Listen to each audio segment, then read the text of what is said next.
Bien, bonjour à tous. Pour aujourd'hui, je vais vous parler d'un livre de Bernard Minier, Les Effacés, un livre sorti en 2024.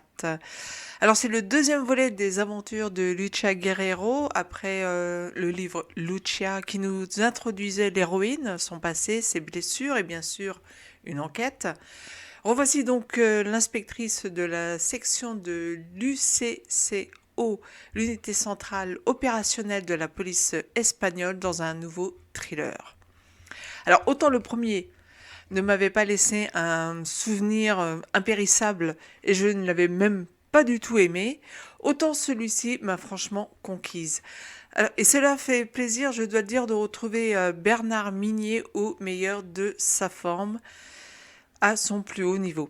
Alors j'avais effectivement un peu peur au début, après les bons livres pour héros, le lieutenant Servaz, j'avais un peu peur de me retrouver avec un personnage convenu et un style d'écriture qui ne laisserait plus autant place à l'intrigue. Et heureusement, avec cet opus, on peut dire que Bernard Minier s'est racheté une conduite, si je puis dire entre guillemets. Il m'a surtout réconcilié avec Lucia, son héroïne, mais aussi avec lui, je dois dire. Si vous voulez savoir de quoi parle le livre Les Effacés, c'est tout de suite après le générique. Mais avant tout, n'oubliez pas de vous abonner à la chaîne si ça n'est déjà fait. Allez, hop, on y va. Un écran devant moi, l'histoire se déroule, je plonge dans les mots, les pages qui s'écoulent. Eh bien donc, nous suivons ici dans Les Effacés deux intrigues, mais également une sous-intrigue. Vous verrez de quoi elle parle un petit peu plus tard.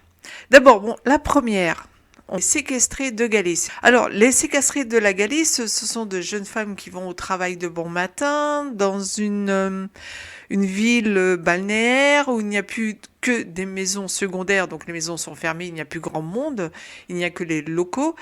Et ces jeunes femmes se font enlever donc le matin pendant la nuit, puisque nous sommes en hiver, par un homme qui les enlève à quelques semaines d'intervalle et qui, au bout de 5 jours, en fait, dépose leur corps à divers endroits, en fait, de la ville. Et donc, Lucia est sur cette enquête, donc, qui se déroule en Galice, avec son collègue Arias, et il vient de découvrir un nouveau corps. Disons du village, Lucia voit un homme de grande taille et comprend tout de suite qu'il s'agit du meurtrier, parce qu'un enfant qui passait par là, lui a fait remarquer que cet homme était sur les lieux au moment où on a découvert le cadavre. Donc elle le poursuit et finalement perd sa trace.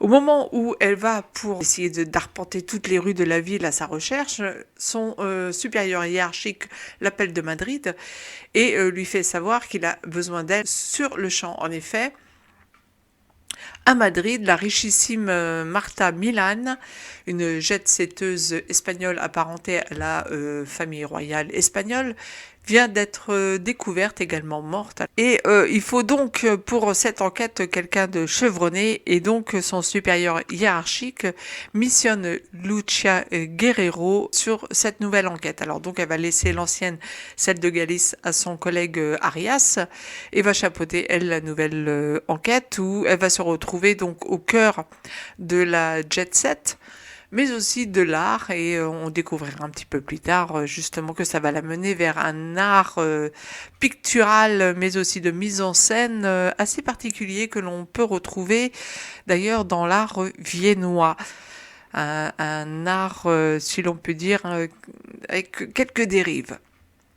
Donc là aussi, il va y avoir plusieurs meurtres et Lucia va devoir remonter toute une piste et se rendre compte d'ailleurs que tous les personnes décédées ont entre eux, déjà ils se connaissaient tous, mais également ont un fait commun. Parallèlement à cela, durant les meurtres, donc le tueur n'oublie pas de noter au mur ou à côté un slogan « Tuons les riches », slogan qui va devenir viral.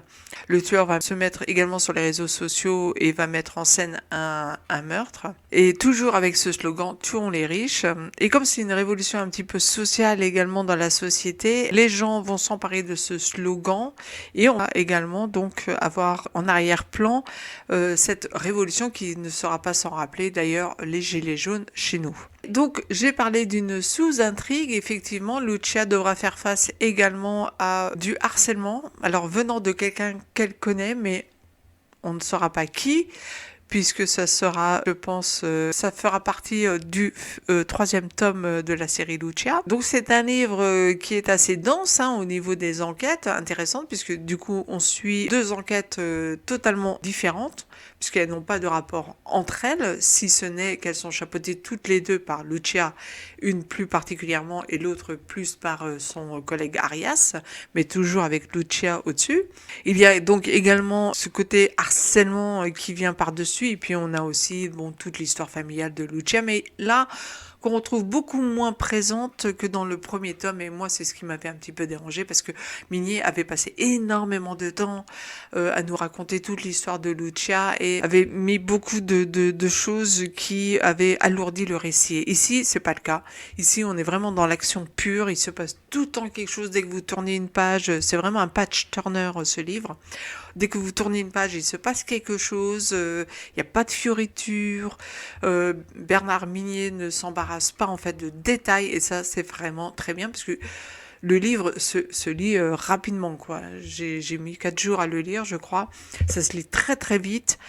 Et on ne s'ennuie pas une seule minute, et ça c'est vraiment ce que j'ai beaucoup apprécié. Les personnages sont intéressants, on a hâte de savoir d'ailleurs dans le troisième tome qui est la personne qui s'en prend à Lucia à travers les mails, qui s'amuse donc à la harceler. Donc voilà, en conclusion, vous l'aurez compris, j'ai pris énormément de plaisir à lire ce livre, Les Effacés. Je ne me suis pas ennuyée un seul instant. J'ai adhéré aux deux intrigues, et vraiment, si vous aimez les thrillers, je vous conseille franchement de lire celui-ci. Vous pouvez y aller, et il a mérité le 5 sur 5 que je lui ai donné. J'aurais peut-être donné 4,5. Bon, mais vraiment parce qu'il y a des détails, quoi. Mais je suis tellement contente d'avoir retrouvé Bernard Minier à son plus haut niveau que... Franchement, voilà, j'ai mis 5 sur 5. Voilà les amis, donc c'était ma critique du livre Les Effacés de Bernard Minier. Si vous avez aimé cette vidéo, n'oubliez pas de mettre un pouce vers le haut, de partager, de vous abonner si ça n'est déjà fait. Et moi, je vous retrouve dans la semaine pour une critique cinéma. Et je vous dis à dimanche pour la critique littérature. Allez, bonne semaine à vous et à très bientôt sur Au détour d'un livre et plus. Un écran devant moi, l'histoire se déroule, je plonge dans les mots, les pages qui s'écoulent. Vidéo en cours, critique et récit, une chaîne enchantée, la vie bien choisie.